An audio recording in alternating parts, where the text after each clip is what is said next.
Good morning, afternoon, or evening, wherever you are checking in from.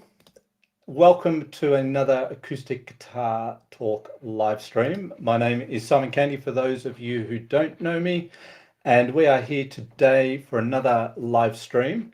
Let's see who is here and where you're from. So if you want to just say hi in the chat, that would be great.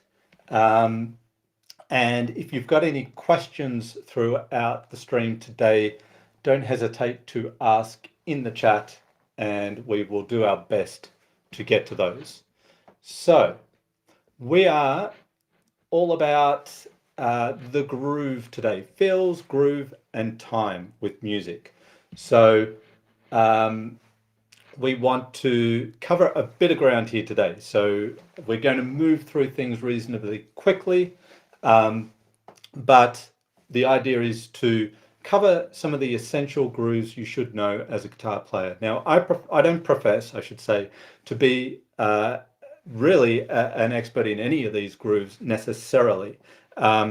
Maybe some more than others, but just because you might not be into reggae music or you don't think you're into funk, all these grooves and feels cross over into various genres of music. So they're going to be relevant most likely to what you want to be able to do with your guitar playing. So if it's a style that you don't think you play, it's still going to infiltrate other styles of music that you perhaps do. There's a lot of reggae and blues and stuff in rock, for example. So I have a very special guest I'm going to bring in here to help us today, and this will be my good friend Mark Turko from, now let me get this right, I always have to think, Connecticut, right? Yes, Yes. very good. I'm not sure of the exact town you're in. What is the name of your town? I'm in New Haven. New Haven, that's right. That's it. Yes. Yes. It's best known for Yale University. Aha. Okay, well, I've definitely heard of that. That's where Yale University is. So, Awesome. yes. Excellent. So we're about 1 hour north of New York City. Okay, yeah, not far. All right, excellent. We seem like we've got quite a few people chiming in here, some from the UK, USA. Great to have you. I just say that I am not wearing glasses right now, and so it's a little fuzzy reading this chat. I don't know if you can see Mark. I can see them. We got Foggy from Scotland, Mark from North Excellent. Michigan, David from Nova Scotia, Rick from USA, Julian from the UK.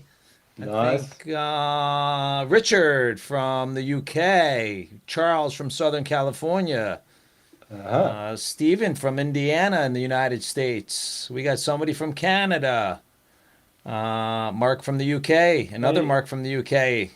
Hello from Dallas, Texas. We got them from all over. Excellent. Well, this is good. Welcome to everybody. So, Mark. Yes. I guess maybe before we get into specific grooves, if you like, what about time? Can you speak a little bit about time versus feel and groove? Because to me, they're not the exact same thing, right? Time is like, for example, being able to keep a steady tempo, right? Yep. And to feel that tempo. But when we're talking about feel and groove, it's more our relationship with that click, let's say, that beat. Whether we, where do we live around that beat? Because I think as a musician or as musicians, we all tend to be one of three, I think. Sometimes your natural tendency I'm talking about here is to either sit a little bit behind the beat, or you might be right on top of the beat, or you might be ahead of the beat. Now, that's not just, there's no right or wrong here, right? We can be all of those three things at different times. But the thing is, we want to intentionally be that. Otherwise, it's just going to feel like we're loose and out of time, right? We're not really one of any three. We're kind of, all around the beat. But perhaps, what's your sort of take on that in terms of time versus feel versus groove? Well, time is static. Time is just what time is. Yes. That's that, and you're right. I like what you said. And then it's your relationship with the time. So if we put a click on, or we have a drum beat, then that just is what it is. Mm-hmm. Okay. So your relationship with that is most people have a natural tendency, like you said, to either be behind ahead or right on the beat, so to speak. Yes. And so it's okay if that is your natural tendency, but it's good to be aware of what category do you fall in. Mm-hmm. So when you fall into one particular category, that's fine and that you know it, but can you play on the beat if you typically play ahead of the beat? Mm. Can you play behind the beat if you typically play ahead of the beat? So you want to be able to do all the different types of combinations on command because there may be a song where the whole entire thing is laid back. And so Yes. you need to be laid back in order to convey the way that the song was intended to be performed. Mm. Yep. You don't want to just totally step on that really like behind the beat groove that's going on by playing Yes. on the beat or even worse Yes. ahead of the beat. And then also Yeah. vice versa. If you're playing a punk rock song, you don't want to be playing behind the beat.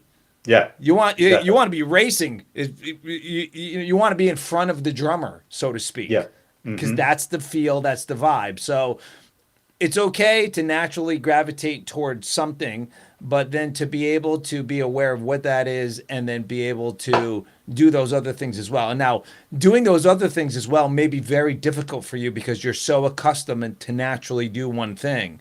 So Mm. it may take time. So if you do try to change wherever your natural tendency is, give yourself some time because a lot of times you won't be able to hear it at first.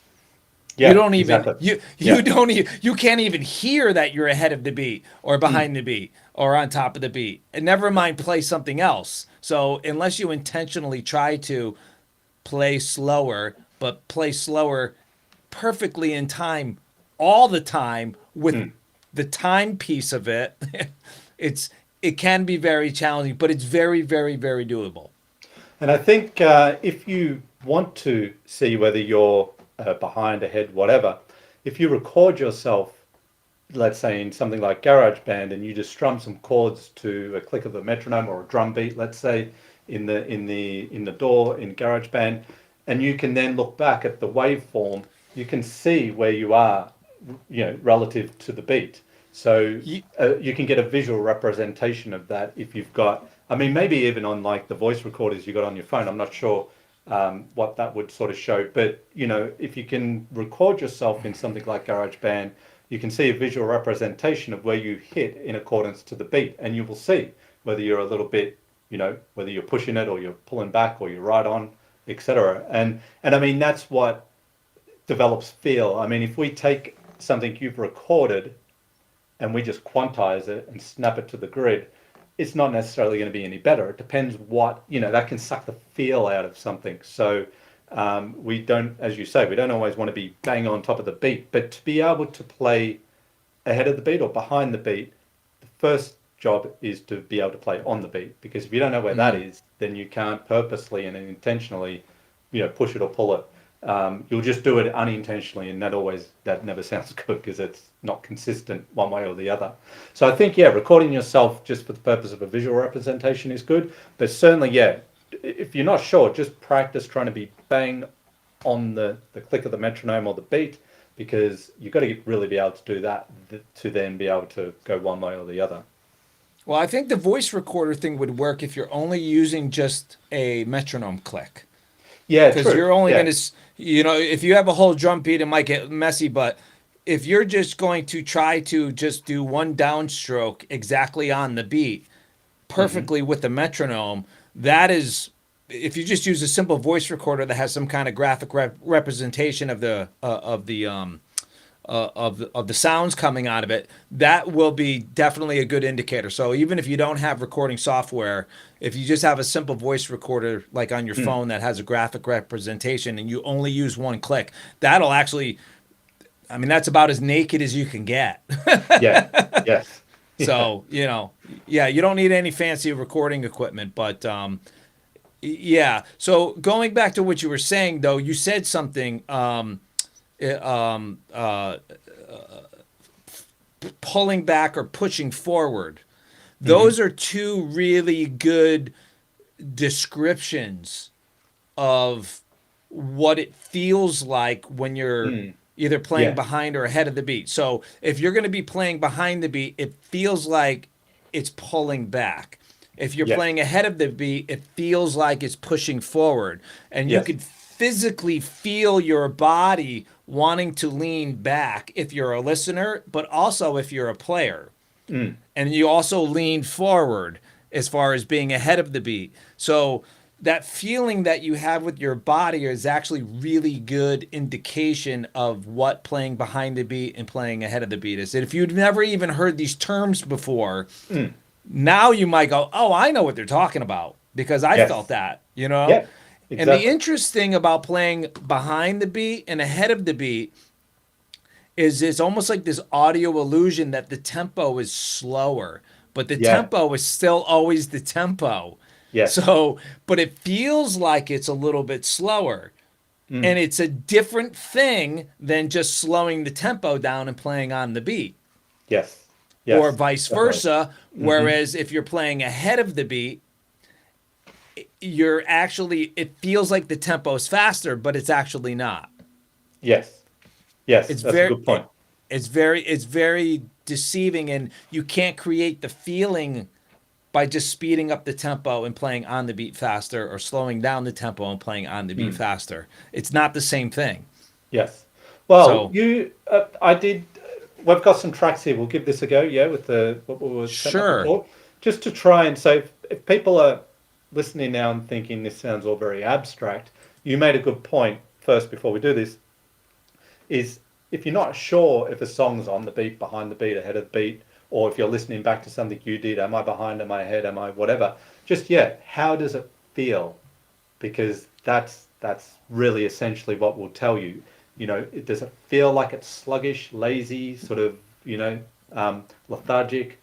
It's sitting back. It's you know, it's grooving. It's in the pocket if you like. If it feels like you're propelled forward a bit or bit, you know, racy in a sense, then that's ahead. And if it's bang on, like a lot of funk stuff and this sort of thing, then you know you're on the beat. But yeah, certainly how it feels. So maybe here, Mark, if we is that Yeah. what we're after I there? Yeah, Yeah, we're good. So I don't have playing ahead of the beat as audio sure. examples. I have playing on the beat and behind the beat. But one Okay. thing I want to point out too is I don't have the images to Yes. go along with this, but playing behind the beat actually means that you're playing late. Yes. So it's not that you're playing prior to the beat and you're behind it if you were looking at it like visually. It actually, you are playing late, but the feeling is behind. Yes. But if you were to visually see it, like in a DAW program, it comes afterwards Yes. Because you're late to it. because you're always late, but you're Yep. consistently late the exact same amount of time every time compared to the beat. Yes. And that's the thing. It's not sometimes you are and sometimes you're not. You have to precisely be late exactly the same amount of time every time. That's where it's difficult. Yes. Yes.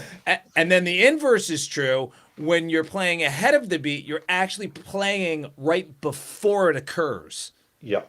And it's the same thing where it has to be exactly, well, as exact as we can before it happens consistently over time also.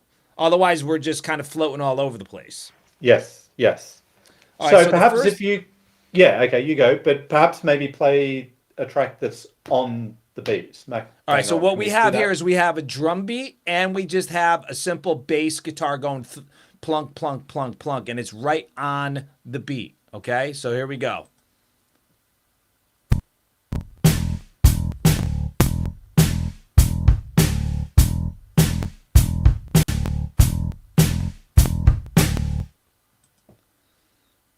Yep. Okay, you got that one? Yep. Bang on the That beat with that. came through That on came your through. end, Yeah. okay? Did on my end. All right. Hopefully everyone else could hear that. So here is an example of the drums staying the same, but the bass guitar is going to be behind the beat, which means that it's going to be late, but consistently late the whole time.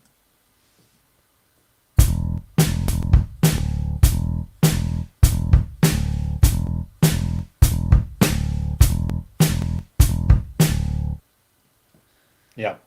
It sounds like there's almost like there's a little flam kind of thing because you hear the drum and then you hear the bass, whereas the other one you heard both simultaneously. When you're playing behind the beat, when I played this audio example, with the playing behind the beat, you clearly heard the bass standing out all by itself. Yes. Part of the note had the drum sound, but then the second half of the note sound, there was nothing there. Yep. All right, so I'll give you one more example where I think it goes 4 beats where it's on, 4 beats behind, 4 beats on, 4 beats behind. So you'll hear that shift in it. Okay, cool. That'll be good. Let's see what we got here. Well, my computer's freezing up right now. Oh, here we go. Got it? Yep. Yeah. Okay, let's hear it.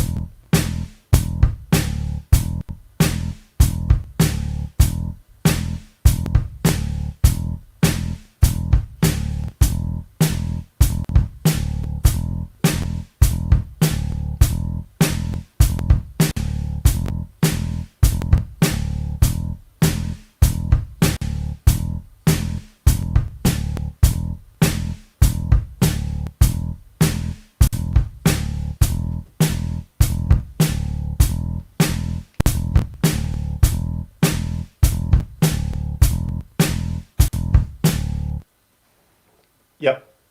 Could hear the difference there. So it's like 4 bars on each.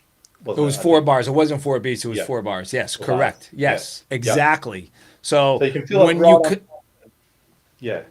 Coming in late, you go. yeah, I mean, you really feel that. It takes a few beats for you to lock into each one of them. Yes.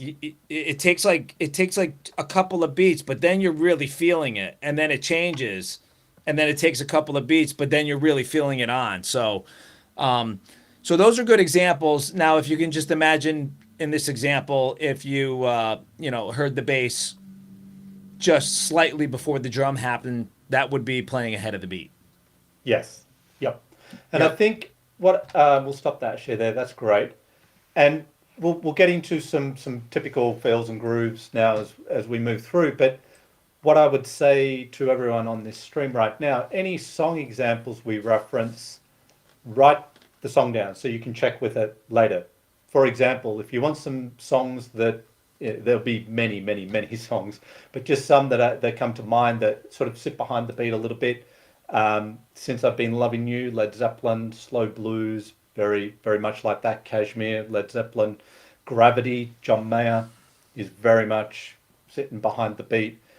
Ain't No Sunshine, Bill Withers comes to mind. I think, Mark, you used an example when you did a presentation on this a few years ago, Flying High Again, Yes. Ozzy Osbourne, like parts of that, the verse, I think, you can really feel that lethargic sort of groove, and then you can feel it come out of it. So that would be another good example. Some examples that you can just note and check in with later yourself, and we'll bring these up as we go so people can, have some solid things to check that reference what we're talking about here today. Yeah, there's also a hardcore metal band called Hatebreed, and they have some of their middle sections in their songs it's so far behind the beat that you actually think that the whole song is just going to fall apart at any moment.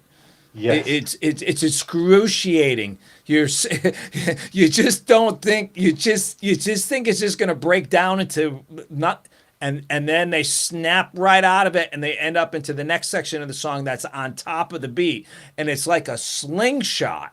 Yeah.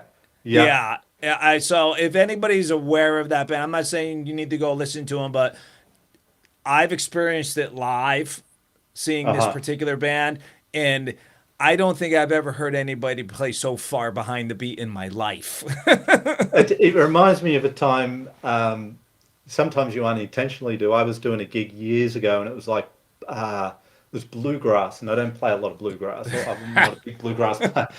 And, it's all pretty quick and it's on the beat. And I just remember when I was improvising solo and whatever, I was just holding on and I could feel myself. It was almost like I'm going around the corner.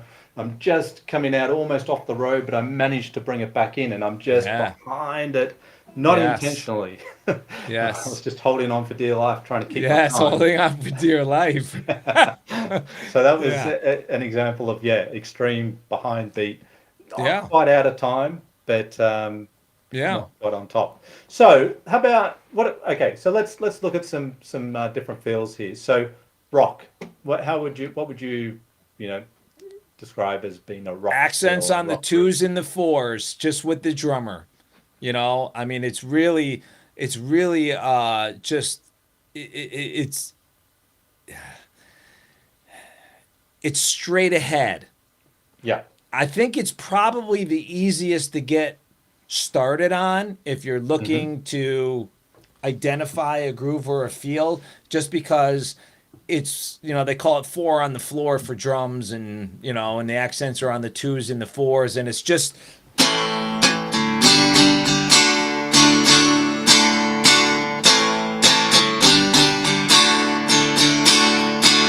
there's nothing really that fancy going on right there with it. Yeah. Whether you use high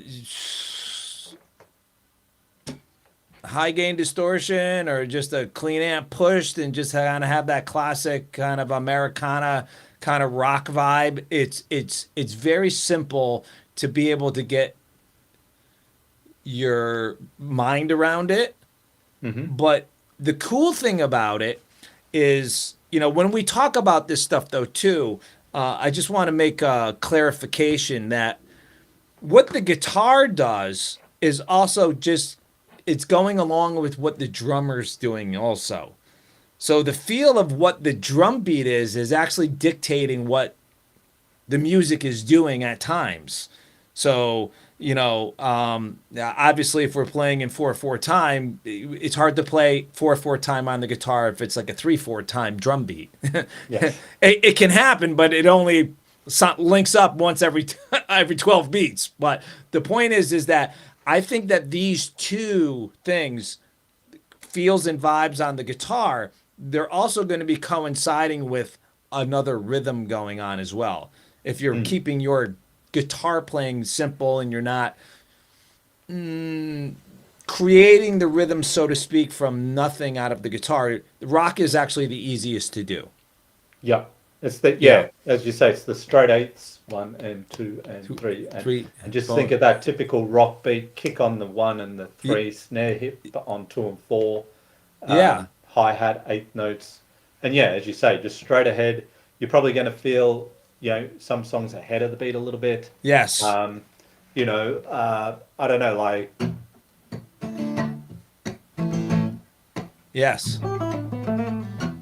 That's ahead. this sort of da-da-da, ba-da, da-da, da-da, da-da, Especially that yeah, part's ahead. da-da, That's what gives ba-da, it that, ba-da. then we're back to on the beat. Yes, yeah. So I Yes. think That's a a great lot of example. ACDC, a lot of Yes. ACDC. But Yeah. all your classics.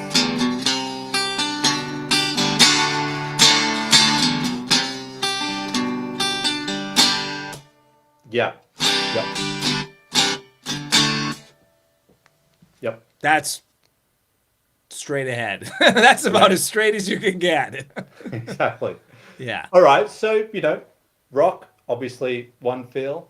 What about a shuffle? A What? shuffle. Yeah. So a shuffle would be basically if everybody knows what a waltz is. 3/4 time. One, two, Mhm. three, 1, 2, 3, 1, 2, 3, 1, 2, 3. If you were just to not to have the two in there, 1, 3, 1, 3, 1, 3, 1, 3, 1. That's a shuffle feel. So Yes. it's a triplet based rhythm, and you just take out the two, and you have that feeling. Bum, bum, bum, bum, bum, bum, bum, bum, bum, bum, bum, bum, bum, bum, bum. That's all that a shuffle is. Yes. It's actually Yep. really easy if you can go 1, 2, 3, 1, 2, 3, 1, 2, 3, 1, 2, 3 with your mouth and just go 1, 3, 1, 3, 1, 3, 1, and just omit the 2, leave space for it. That's a shuffle. Yep. That makes Now, sense. there's lots of variations of shuffles. That's like in its most purest, simplest, like, I'm a teacher. I'm going to explain to you what a shuffle is. But there's, well, like Stevie Ray Vaughan did lots of different kinds of shuffle type vibe feels, but it's just not that bump, bump, bump, bump, bump, bump, bump kind of thing going on. And then you have like ZZ Top where they play a lot of shuffle kind of stuff, but it's not the same feeling as Stevie Ray Vaughan. But the fundamental part of it is really that 1, 3, 1. That's the pulse of what's going on. And then you could actually create variations of that as well if you wanted to. Got it. So yeah, I think like what is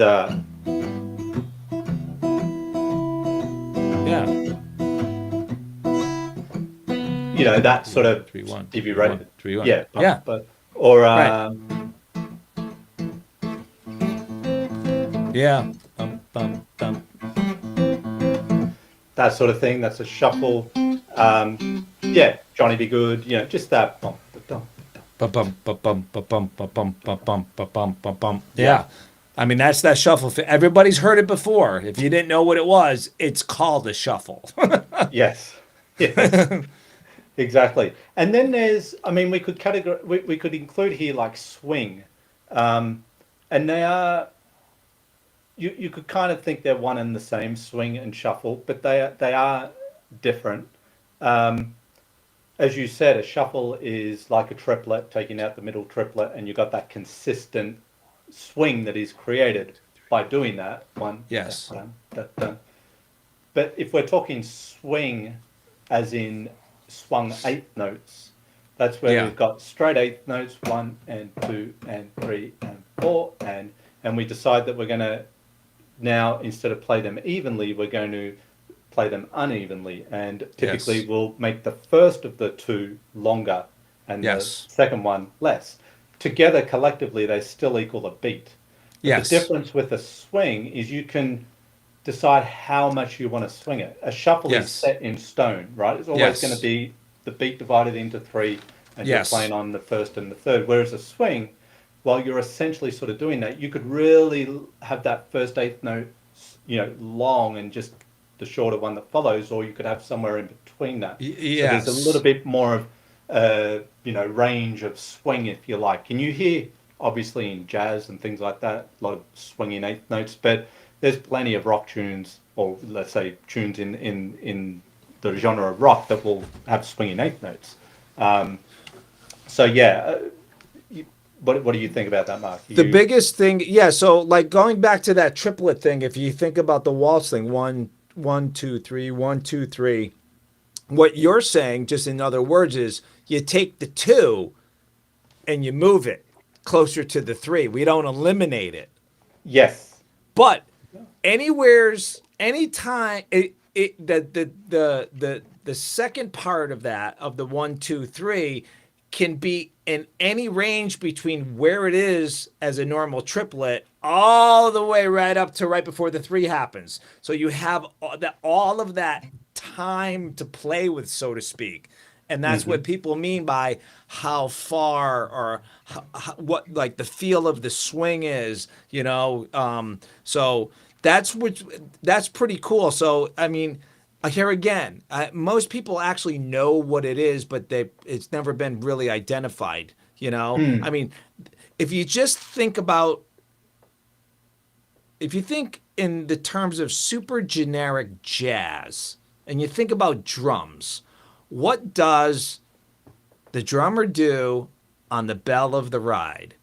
Ta, ta, ta, ta, ta, ta, ta. Now, he's playing other stuff, but that one thing that he does really is an audio representation. That all by itself, he's swinging. I mean, could be doing other stuff too, but just that ta, ta, ta ta ta ta ta ta ta ta. That's swing. So Yeah. if you take the feeling of that and you turn it into notes, now you could be swinging with that. Yes. With the notes on your guitar. And it's not necessarily meaning that you're playing what the drummer's playing either. Mm. Yeah. But that's the idea of it. So a really good example of somebody who swings really well in the rock world is Eddie Van Halen. I was just going to say, yeah. He is the best at Yeah. making swing rock rhythms be mainstream. There is nobody else that started it all. There was a big thing in the mid to late 80s where a lot of like rock guys were, especially the guys that would do like the all instrumental guitar albums, they would have a lot of swings and boogies, and that would be like literally in the name of the title of the song. Yeah. You know, Yes. Joe Satriani, the Satch Boogie. You know Yeah. what I mean? Yeah. Things of that nature. But, and I'm not saying that those guys weren't playing swing rock stuff, but as far as being recorded and being available to the public, it was Eddie Van Halen that was doing it first. That was Yeah. in the late 70s and the early 80s, you know, and so that's a really good example of how to swing a guitar rhythm is by taking that idea of that ta ta ta ta ta ta ta. Now, if you did that the whole time, then rhythmically it would become very boring. So you don't want to maintain that the whole way. But an easy way just to add variation is actually to flip that around. So it's ta ta ta ta ta ta. You're just doing the mirror opposite, and you could switch between those two in your rhythms, and it'll still end up having that swing kind of feel as well. Yep. Yep. And I It's think pretty it's cool. interesting that you're when we're talking about these fills, we're referring to the drums a lot, right? Yes. Because that's what's setting it up. And if I had my time again, if I was like 14 and as I was when I started playing guitar, I would learn drums Oh, because me too. I would learn drums because I've met a few musicians over the time who are guitar players, but they started with drums and they have phenomenal time and feel. And Yeah, interestingly, I don't know if you saw the latest Ricciardo interview with Wolfgang Van Halen, I sure but did. yeah, and what did he say? His dad, Eddie Van Halen, of course, said you're going to begin on drums. You start Yes. learning drums first, and Yes. and it's never too late to do these things. So of course, we can go and do this stuff, and we would benefit greatly. But aside from that, I think if you study and you learn and understand drums, because if you're playing particularly without the drums, you're really the drummer in a sense when you're strumming and Yes. so forth. You've got to feel this so that you can play accordingly, and appropriately. So I think yeah, studying drums to a point and understanding the different beats that give you the feels is going to go a long way to helping you with your guitar playing and your sense of time. Yeah, because what like as you pointed out, and then the interview that you were talking about is when you come across somebody who is like that, when you hear them play and then you get that information, then you go, oh, well, that makes a lot of sense Mm, because they're actually playing the guitar like it's the drums. They're not yes. playing the Yep. guitar like a guitar player Mm, in a hmm. rhythm sense. They're playing it like they're playing the drums. Yes. So that's why it sounds so different than somebody who composes and primarily only plays guitar. It's a Mm. very different kind of sound and feel. Yeah, definitely, Yeah. definitely. And just to wrap up this point, if you want to practice sort of swinging notes, Hmm. you could just take a pentatonic scale. So like good old pattern one here. If you want to play it straight eights, 1 and 2 and 3 and 4, 1 and 2, etc. Right? That's just straight eighth notes. I've set up my tempo and playing accordingly. If we want to swing 1 and 2 and 3 and 4, but I can vary the length I play that first one, but that means I've got less time to play this one. So we're either swinging it really hard or we're minimal. And again, if you've got GarageBand, you can get GarageBand for free if you're on Mac or similar. They've got the plug-in drummer, and you can set up a beat, and you've got a little selection, a little knob, whatever you want to call it, and you can turn that around to increase the swing or decrease Oh, the yeah. swing. So you can just feel the differences, and again, just using the drums. You don't have to be playing it. Just get a drum program and just go through the different beats and just listen and what is the characteristics of this one versus that one, and what if I do this and that. You get in there and you play around with it and play to it, and you'll start to develop that. But I think a lot of the time, a very common thing that is said from a lot of guitar teachers is you can't teach feel. And I tend to agree, but I also think that does not mean if you don't have it, you can't learn it. It just Correct. means that you've got to listen to a lot of music intentionally. You've got to play to a lot of music because you'll develop your feel by doing that. Play with other musicians, play to recordings, and you will develop it. But it's not like we can do it for you in a sense. It's just leading you down the right pathway, and then you taking that action to start to absorb the different feels in music, because it is a hard thing to explain. It always comes out a little abstract. Well, yeah, but see, the example that you gave right there of just Sure. swinging the pentatonic, that's the best, most elementary way just to, because everybody could do it. If you just think long, quick, you know what I mean? Long, quick, Yeah. quick, long, quick, long, quick, long. You know what I mean? Yep. If you just think in terms of that and you do that, then you'll stop thinking about it and you'll just start doing it. And then once you start doing it, then you could start feeling it. And then once you start feeling it, that's when it's going to become more internalized, and you just can't on command make that happen. Because it's always easier to recreate a feeling than it is to remember the 10 things you need to do in order to get to that point. Yes. But that's a perfect exercise. And I think a lot of the things that we're talking about today, people say, oh, I can't play this and I can't play that. It's like, yeah, you can. It doesn't come naturally, but you're capable. Yeah. Yes. Absolutely. Absolutely. And that's why it's called feel, because you really, at the end of the day, once you've absorbed this stuff, you feel it. Well, And that's what I said. But, to have a very basic broken down, here, do this simple exercise, because then you'll be doing it. And then once you stop thinking about it, then you can start feeling it. And then, and because it is a feel, it's a feel thing. Yeah, absolutely. It's Absolutely. a feel thing. And a couple of things that, come into all sort of styles of music, really, 12/8, 6/8 time. Yes. So, that's a very popular feel, if you like, time signature. Yes. So I like to equate that kind of feeling as sort of like doing this. Yes. It's I mean, in a sense it's very similar to 3/4 time. It's not the same thing, but it's that swinging kind of thing, not to be confused with a swing feel, but that dum ba-dum bum ba da dum ba-da-dum bum bum bum ba-da-dum bum bum bum. I really think the one song that really exemplifies that really, really, really well is, you put this on your list. It was House of the Rising Sun. Yeah. You could really feel that. Pum, ba-da-dum, bum, bum, bum, ba-da-dum, bum. You really feel that. That's the feeling that I get.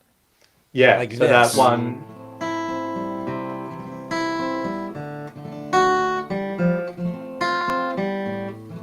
Yeah, man. That sort of thing, right? And so for those who aren't sure of 6/8, we're talking about 6/8 notes in a bar, or just, if you want to simplify, just counting 6 instead of 4. Yes. And there's that accent on 1 and 4.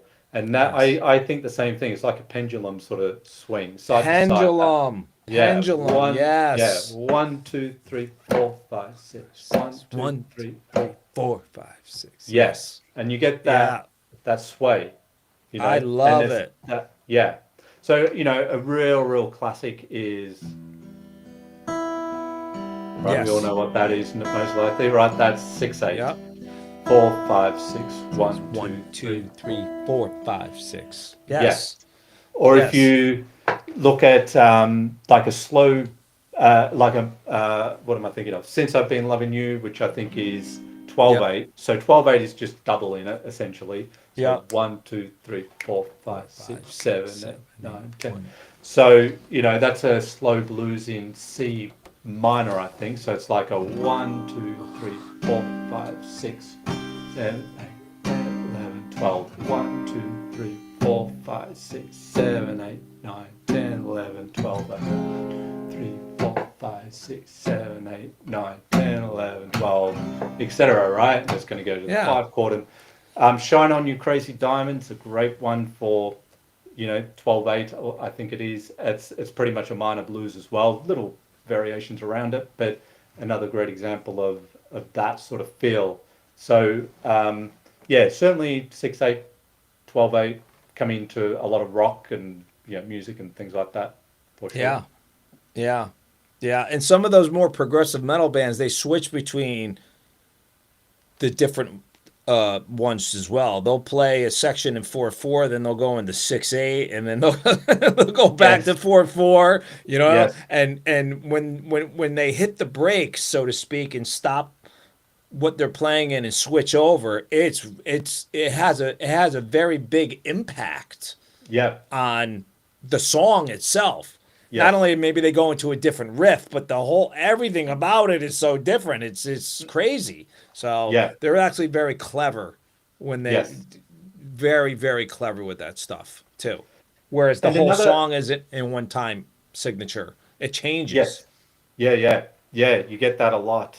Yeah. Well, certainly in those styles of music, but certainly, yeah, just in Well, anything, mainstream I guess, music. prog, even if you go back to the 70s, prog rock was doing that back then. Now they got prog Yep, metal. It's still the yep, same concept of like you're just to somebody who's not into that, it just sounds like they're all over the place. yeah, yep, But actually, if you actually, you don't have to be into it, but if you analyzed it, you could see there's a reason why they're doing that. yes, Whether you like it or not, there's a reason why they're doing it because it's doing something for the song. mm-hmm, It was an yeah, intentional. It was an intentional choice. exactly.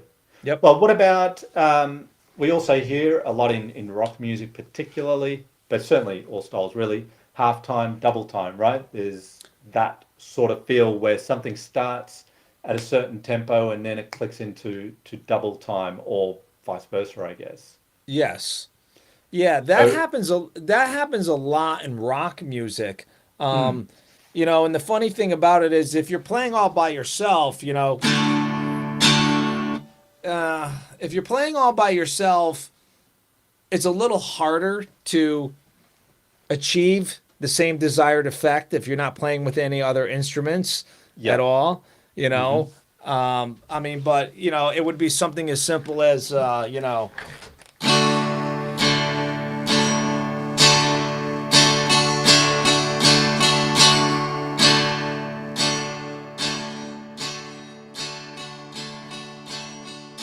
it's putting more stuff in the same amount of time. yeah, So I think when you have like a full band or you have some other kind of like percussive instrument. you need the percussion, I think, Yeah, too, yeah. because Because you could, they're the ones you could be doing the same thing and they can be playing twice as fast yeah, and you don't do yeah, anything different, but it feels like this whole thing is moving. Or they could do the opposite. They can cut what they're playing in half as far as hmm, being busy goes, and they're playing in halftime and it feels like the whole thing slows down, but you haven't done a thing either. yes, So it's really hard just to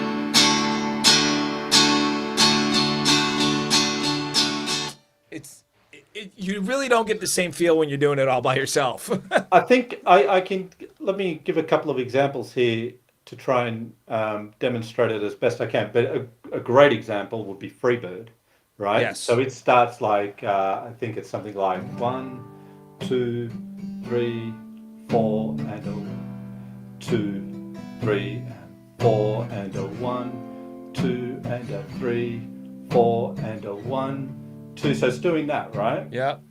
So we'll just go one more round. 2, 3, 4. So that's my beat. 2, 3, 4, and a 1, 2, and a 3. And then it's going to go 1, 2, 1, 2, 3, 4. 1, 2, 3, 4. 1, 2, 3, 4. 1, 2, 4. 1, 2, and 3. So now we're playing at a double time. My Yeah. count's gone from sort of 1, 2, 3, 3, 4 to 1, 2, 3, 4. I could still be kind of counting it the same, but when you've got the drums in there, as you say, then it sort of really makes it what it is, going into that double time. I see it as being like, when musically I see it being, sometimes it could be two things that can be called the same. Double time meaning you're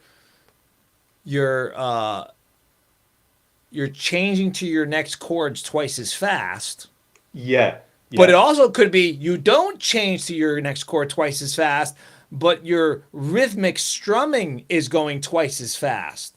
Yes. So that's what I was showing before. It was the same chord, Yes. but I'm doing more stuff. But you could also say going to your chord changes twice as fast gives you that double time feel too. Yes. Yes. So they're both kind of double time in the sense of what kind of double time is the harmonic density increasing because we keep moving faster, through our chord changes as opposed to before, because that will create a sense of movement also. Yeah. That's, in my opinion, is a better sense of movement forward than just doing more stuff with your strumming. Yeah. So, but it all depends, I suppose, what the song calls for or how it was written and everything like that. Yep. A couple other ones that come to mind, just if people want to check out for some examples of this. So Lonely, The Police. If you listen to that, it's going to be like I think it's like it's just your typical 1, 4, 5, 6, 4, and 1, 2, and 3, and 4, 1, 2, and 3, and 4 in the chorus. Yeah. Yeah. But in the verses, it'll be right. And you'll hear, the drums, will kick into that double time. And so again, that's one to check out. Paradise City, Guns N' Roses. Excellent one. At the end, it goes into a double time with the whole. It's crazy. The outro of that tune. Yeah, that's crazy. Starts with a very, that classic kick, snare, and the whole thing. That whole. Yeah, well, in a way, that kick and snare is a halftime of the regular meat of the song, and then it goes into double time after that. Exactly. So it's sort of like there's that feel. Yeah. Yep. So these are some. Yeah. So these are some to check out if you want to see, clear examples of what. And just here too, actually, Highway Song by Blackfoot. So I'm not so familiar with that. Are you, Mark? Or no, I'm not. I'm gonna go check it out. I'm gonna check it out when we're done. Yes, I have heard of it. I can't think of it, hear it, so I'm going to check that out too. But yes, thank you for that suggestion there as well. So then let's talk sort of funk, right? Yes.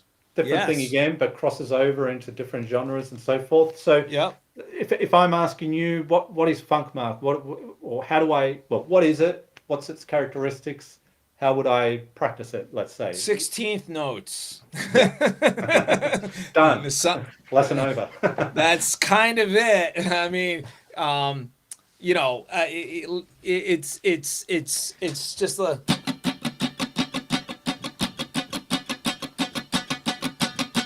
It's a constant.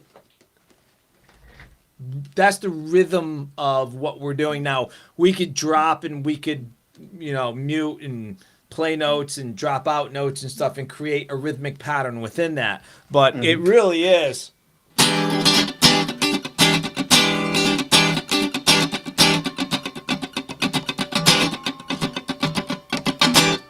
Yep. That's really the foundation of it. And the rhythms come from not playing every 16th note. Mm. Yes. That's really Yes. where it comes from.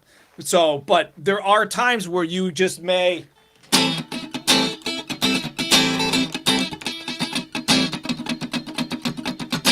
I mean, you just might be making percussive sounds. That's all that it's being called for, you know? Yes. Yeah. So,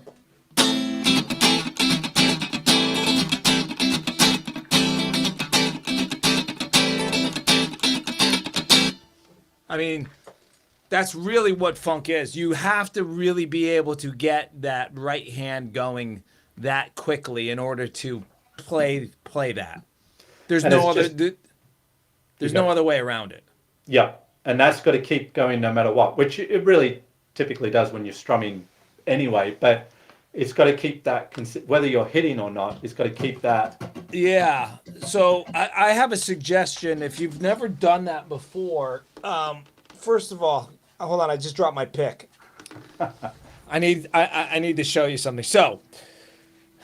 So if you use a regular guitar pick, okay, Mm-hmm. if you are getting into this world and you play, let's just say, a medium or a heavy gauge pick, go to something a little bit lighter than a medium. It doesn't have to be a super thin pick, but it could be.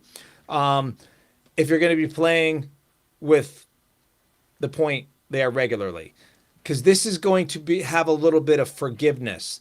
So you can get your wrist used to doing what it needs to do without it getting caught on the strings.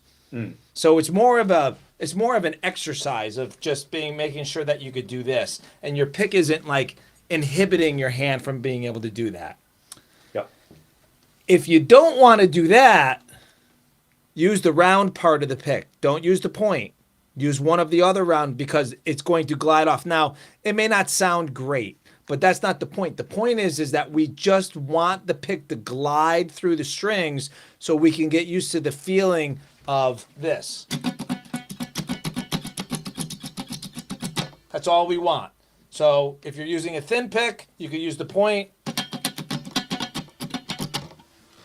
If you're using a thicker or a heavier pick, definitely use the more rounded part.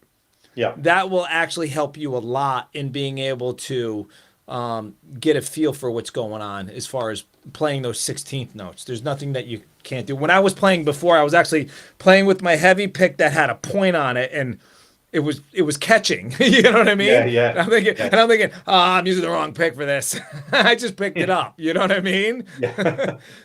But so even for me, it's like it's hard to do if you don't have the right tools for the job, is all that I'm saying. Yes. Yep. You're going to want to have the right tools for the job. Yeah, definitely a lighter pick for sure. I mean, I use a heavier pick generally speaking, but if I was doing this sort of thing, I'd be on a lighter pick. But I actually only ever use the round edge of the pick anyway. I never use the pointy end. Not saying to do that necessarily. But that's something I changed in my playing about 7 years ago. Just because I preferred the tone. I mean, it's kind of a side point, but certainly, yeah, the pick's going to contribute a lot to the sound. And if we're thinking of songs, a classic, because it can be also riffs, like something like. Yep.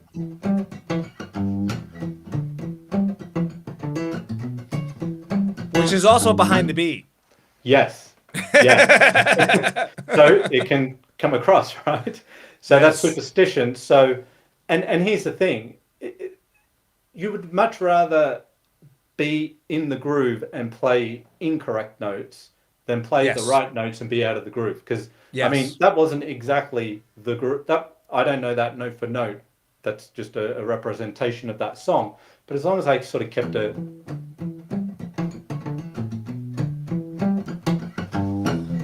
keep that groove. That's all that matters. Work. Yes, it'll work. It doesn't matter if you're not playing it perfectly like the way it was written and recorded, because you're conveying the same groove. Yes. And the notes are close enough. Everybody knows what it is because the groove is accurate. Yes. I mean, you could start that and then just wander off and play all different notes and then kind of come back to it and touch on it, and everybody's gonna know that, oh, he's playing Superstition. He's just doing a variation of it Yes. Yes. because the feel is that important. Yes. Absolutely. Yes. Yes. Other tunes, if people want to check out, obviously play that funky music. Um, Yes. Another one that comes to mind, Give It Away. I mean, anything Chili Peppers, pretty much, Oh, right? Or a anything. lot of Chili Peppers. That's Yep. got, single notes, sort of, what is it? Yep.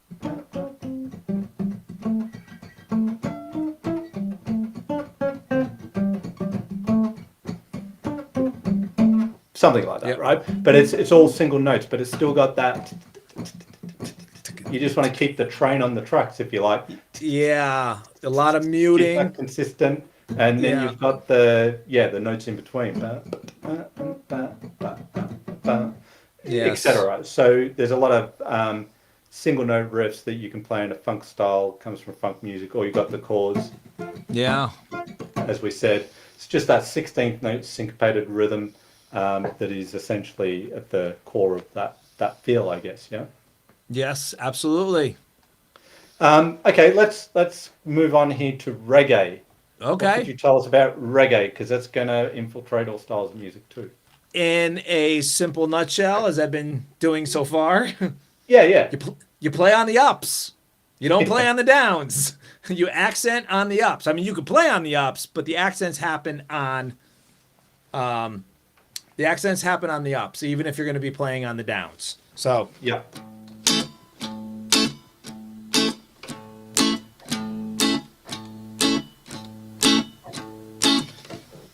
and its most bare bones essence, that's all that it is. Yeah. Yep. If you Sometimes muted a downstroke and played your upstroke, muted your downstroke and played an upstroke, you got a simple reggae vibe going on. sometimes I count it a little bit like, let's say 1, 2, 3, 4, 1, 2, 3, 4, 1, 2, 3, 4, 1, 2, 3, 4. But I know what you're saying. You could be 1 and 2 and 3 Yeah. and 4 and ba, ba, Yeah. ba. But it's that sort of feel. Anything Bob Marley, Anything. you got your anything. reggae there. Anything. Just, I mean, like I said, in the most simplest forms, the accents are on those are on the ups. It doesn't have to be every up, Yep. but they happen on the ups. That's really where it you get that, especially in the reggae world where you're using a very clean, snappy sounding electric guitar, and it's just like pat, pat, pat. It's like keeps popping in at you. It's Yes. because you're playing in a space where there isn't a lot going on. So you're filling that space, and then you're ducking out, and then you're filling that space and you're ducking out. Yes. Yes. Pretty cool. And so you've got things like Bob Marley, but interestingly, if you listen to Hotel California, Yes. that has a bit of a reggae vibe to it in the verses. Very much so. Once it kicks in. And interestingly, I only discovered this as I was just checking out some songs to use as examples here. Its working title before it became Hotel California was Mexican Reggae. That's Yeah, what they you referred wrote to that. it. I was like, Yeah. what? Really? Yeah, apparently. Really? Yeah. So I don't know if it's like Mexican reggae because it's like, I don't know. I mean, I understand because if you listen to one part of that tune, it's got like this one.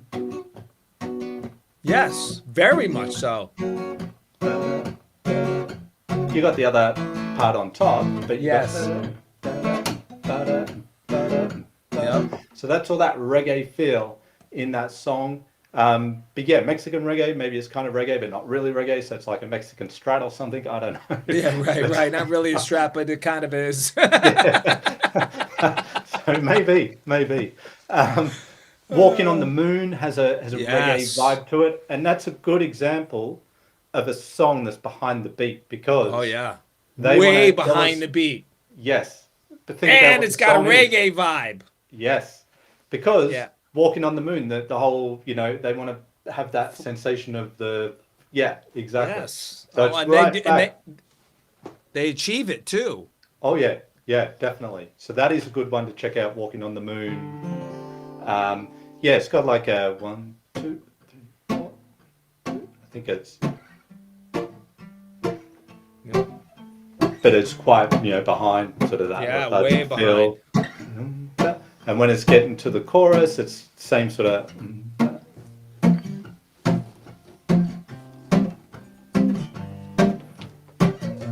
So yeah, if you listen to that tune, it's hard. I mean, I don't think you sing, Mark. I don't sing, so we can't bring too much. I don't sing. No, you don't want to hear me sing. So you're hearing generic chord progressions here. So if you can't link it to the song, just note "Walking on the Moon." Message in a Bottle has a little bit of a reggae. Is This Love, Bob Marley is a good one. That's behind the beat too. That's like what is that? That's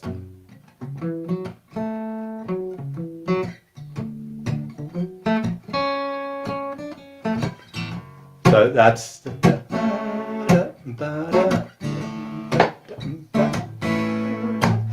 so that's that real laid back reggae feel. So listen to that tune for an example of that. But yeah, look, I think we've covered quite a bit of ground there in terms of feels and grooves, and hopefully everyone can get an idea of the importance of really working with these things and seeing past the. I mean, other things are important, of course, but if we're only focusing on how fast we can play or whatever it might be, just listen to the feel and actually this is one suggestion I've made to students in the past. Often we go to YouTube, we get a backing track and we want to play over the top of it, right? And that's great. But take some of the backing tracks on YouTube or wherever you get them from and just become part of the rhythm track. Play a Yes. part to it. Like just play the chords to the backing track and just Yes. lock into the groove. There's tons of tracks on that will give you different grooves. And just find a reggae track, find a rock track, whatever. See what the chords are and don't solo on top of it. Just play the chords and play to the entire track and just sit back and just try and get into that zone, that groove of the track, whatever it might be, because that's a great way to be playing with a band anytime you want to. And you can absorb the feel of different grooves and really lock into the drum beat. Even if you don't understand all the mechanics of what's going on there, you can still just make that your focus, because that and the bass really will be the backbone to what's happening on the track. Yes. Make sense? Absolutely. Most definitely. Yes. I'm just reading. I'm just going to bring this up so I can read it properly. I find strumming with the curved pick edge much easier. Yeah.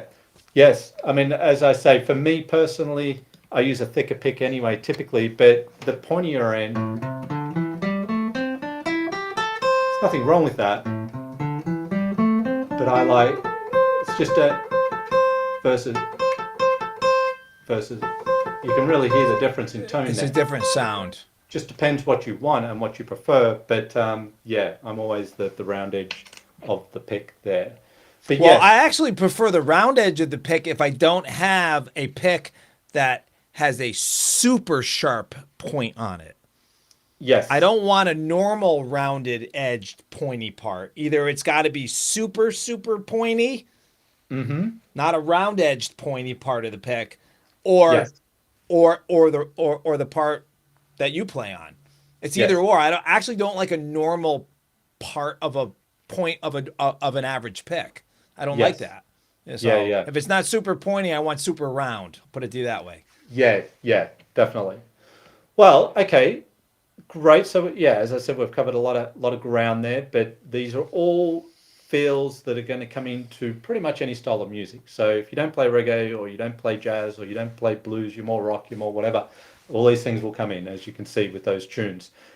So, Mark, I believe you've got something that you want to offer people here. Yeah, I want to give everybody who's on this live stream something for free. So what I have is the beginner's guide to adding lead guitar elements to your rhythm playing. So what this little e-guide will do for you is if you've ever heard notes that occur in between chords, this is going to explain to you where those notes come from. And it's not a big mystery. It's actually a pretty simple explanation. And it's a step-by-step guide. I have diagrams. I have audio examples. So what is written down in the book will match what the audio examples are so you know if you're doing something correctly. So, like I said, if you've ever wondered how do people know what to do in between chord changes when they just play those single notes, this will give you a foundational, elementary explanation as to how to get started doing this kind of thing. Now, if you're already aware of it, you can still download it. It's not a problem. You're more than welcome to have it. But if you do have a clue, I just want to let you know this is for people who absolutely, absolutely have no idea how that even happens. And so, like I said, it's all for free. Check it out. Oh, awesome. And I've also got something here that may be of interest, also free. And this is a workshop. And it's basically, as it says, how to back or accompany a singer on a single guitar. So in this workshop, I have a singer, so I can demonstrate a little bit better in the context. But we go through, or I go through, different ways you can accompany a singer just on a single guitar and sound nice and full using various chord approaches, harmonies, some harmonics, triads, etc. So if you want to check that out, I put the links to both these in the chat. And you just will get that via email, and there will be a link to the video itself, and there's a PDF that comes with that accompanies the class itself. But yeah, sort of touching on some of the feels and grooves that we've been talking about today, but in the context of just on a guitar backing a vocalist. So if that sounds like something of interest, then you can check that out. Again, links are in the chat.